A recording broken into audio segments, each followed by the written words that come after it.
El niño en la calle es la imagen más cruda de esta realidad. Los invito a que juntos lo reintegremos al seno del hogar. Para ello, crearemos escuelas, guarderías y talleres prelaborales.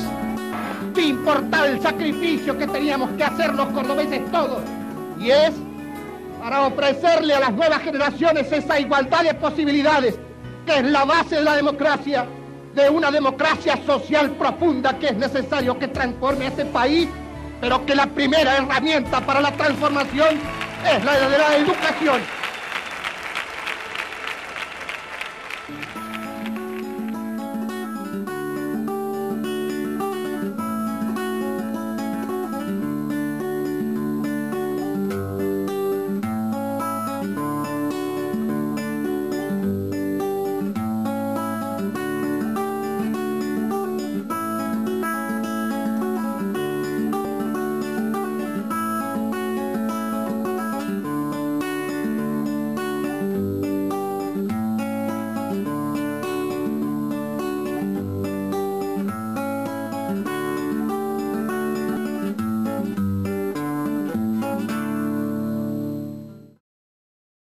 Cuando llega el doctor Mestre al gobierno, se encuentra con que era un gobierno devastado, con una ciudad de Córdoba perdida, no habían, porque la verdad que era un desastre todo. Bueno, entonces había que construir todo esto, había que volver a hacer la ciudad de Córdoba, había que volver a levantarla. Estaba totalmente fundida, endeudada la municipalidad. Y trabajar en las escuelas municipales y apostar al sistema educativo municipal en aquella época era todo un desafío, porque había que armarlo, formarlo, y estábamos en anillos urbanos marginales donde la realidad era sumamente dura y había que tener cintura para acomodarse. Los barrios estos eran terribles, eran totalmente marginales, eran barrios muy pobres. Pero no solamente eran las escuelas que se trataron de perfeccionar y de ir adelante con ellas, sino que era lo que llevaban al barrio.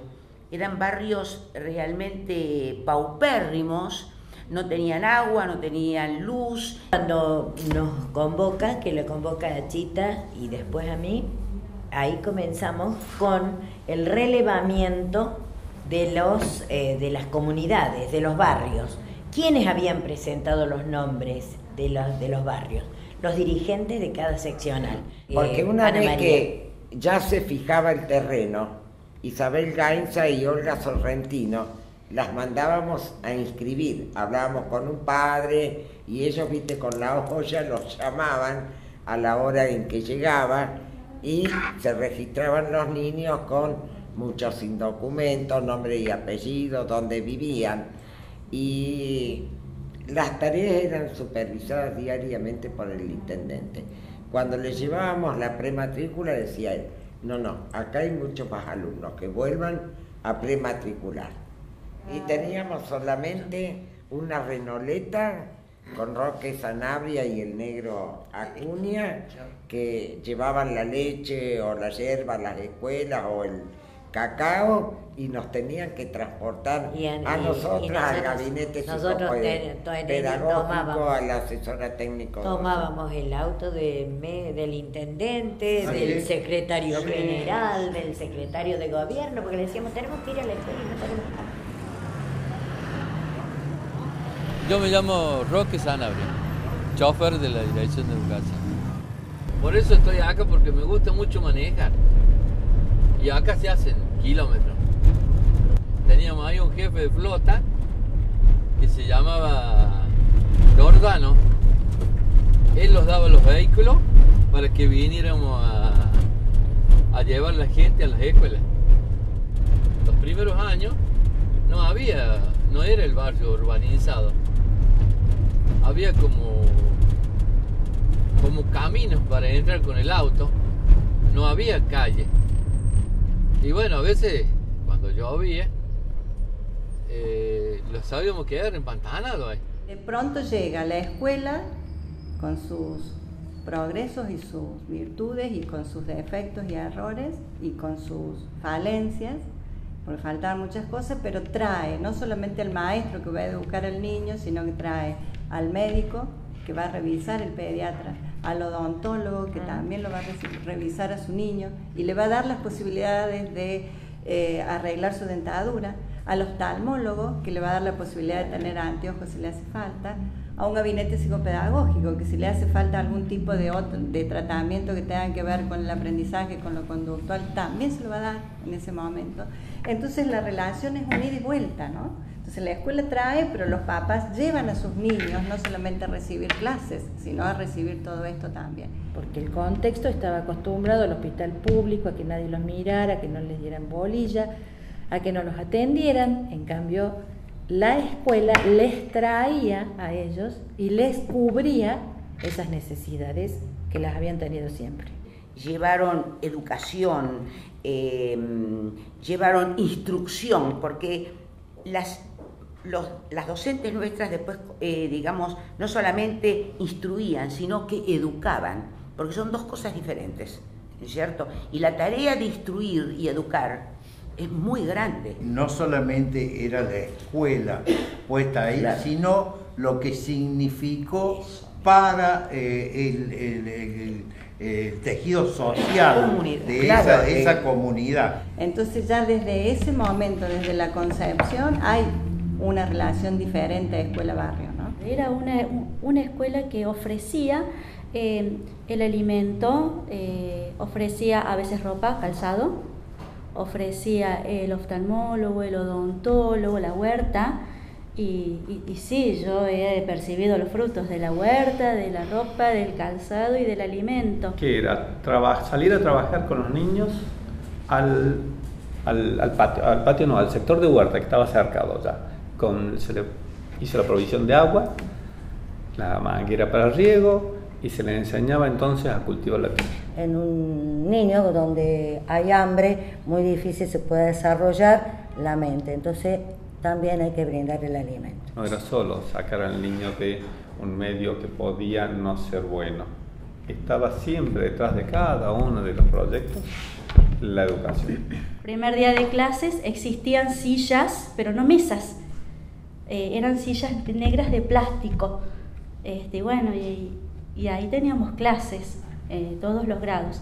Con el tiempo tuvimos mesas y sillas, entonces, y llevábamos los platos y los cubiertos y un mantelito.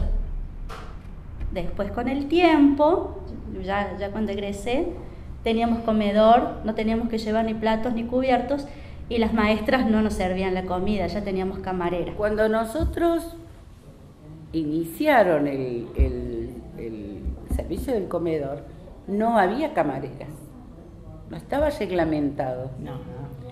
Eran las maestras, la directora de la escuela y las auxiliares quienes preparaban la copa de leche, les servían la leche a los chicos, la maestra les cortaba el pan, la directora de la escuela venía y supervisaba todo eso, que la leche no se fueran a quemar, que la tomaran, que qué sé yo qué.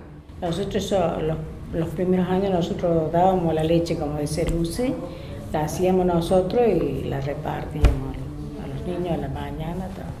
Teníamos que ir o a repartir memos o a llevar guardapolvo a las escuelas, los calzados, azúcar, leche. Las docentes hacían en ese tiempo, hacían de todo las docentes. Hasta le daban de comer a los chicos. Y si tenían que limpiar, no había problema. Limpiaban. Hacían de todo las docentes. Las mismas directoras se encargaban del comedor, todo eso. Había que mirar a los papás, trabajar con los papás también, porque estos niños que venían a lo mejor de otros fracasos, o que no habían ido nunca a la escuela, se encontraban ahora de pronto con maestras que hacían todo esto, con un equipo de gente que trabajaba lo psicológico y lo pedagógico y lo psicopedagógico, y además un equipo de salud escolar que todavía existe, de medicina preventiva, que también trabajaba lo que era la salud física. Y trabajamos transversalmente. Todas las reparticiones de la municipalidad estuvieron detrás de las escuelas. Por eso todos estaban comprometidos. Y el doctor Mestre nos enseñó a gestionar. Es decir, siempre todo supervisado por él, pero hasta en el mínimo detalle. Los bajaba directivas, bueno, esto es de ustedes, deben cuidarlo, deben formarlo, deben... No sé, uno tenía la libertad de hacerlo y era como que sabíamos que teníamos que hacer. Era, no sé, era como el Papa, cuando baja líneas en la casa, así. Pasaron 30 años, sí, como importante, las escuelas son muy importantes y fueron desde que empezaron, porque había chicos que no tenían dónde ir a las escuelas. Sí. Algo extraordinario. Nuestros niños, los padres, todos cambiaron. A mí me acuerdo que un médico en un momento dijo: señora, esta escuela es un faro que guía. Yo no sé qué otra cosa puede escuchar un docente. La educación es el eje de la vida, es el eje del progreso de un pueblo. Hay un compromiso con la filosofía política que vos tenés. Nuestro partido fue formado para los más desposeídos. Entonces, nosotros, con alma de docente, mente de docente, corazón de docente, ¿qué hacíamos? Íbamos hacia esos desposeídos. El doctor Mestre, con su brillante inteligencia y gestión, nos brindó esa posibilidad de luchar por los desposeídos, pero luchar concretamente, con una acción que lo llevara a progresar en la vida, no a crear una dependencia, sino a promoverlo como persona. Entonces, ese era el motor que nosotros teníamos. Era el ardor por vivir tu filosofía. La educación es el puente, es el medio que te va a llevar a una existencia mejor. Antes que nada quiero anticipar que es un tema que me moviliza mucho, producto de que para mi padre era la obra pública más importante que llevaba adelante, y me animo a decir que a lo largo de su vida política siempre la abrazó con total pasión y con un compromiso y un nivel de responsabilidad tan pero tan grande, que eso hace que, bueno, a uno evidentemente hablar de estos temas, y más allá de la responsabilidad que uno tenga, y cuando uno habla de su padre se mezclan todas estas cuestiones. Por ahí en alguna oportunidad tuve la posibilidad de preguntarle a mi padre si a él lo había marcado más a fuego la costanera o la ampliación de la red de los centros de salud, de atención primaria, o la creación del sistema educativo, y para él no había dudas. Lo más importante era la educación. La educación es la herramienta más importante para la transformación cultural, para la transformación educativa, para en definitiva lograr ni más ni menos que esas realizaciones que todos y cada uno de los seres humanos tenemos, ¿no? De tener dignidad y de poder superarnos y de poder lograr objetivos, y es la educación el camino. Yo, uno de los días más tristes de mi vida, que fue el día que falleció mi padre, estaba en el Cabildo, estábamos velándolo, acompañando sus últimos momentos, y yo me acuerdo asomarme por el Cabildo y ver una larga cola de 4 cuadras, y la inmensa mayoría eran docentes. Y eso tiene un valor muy grande.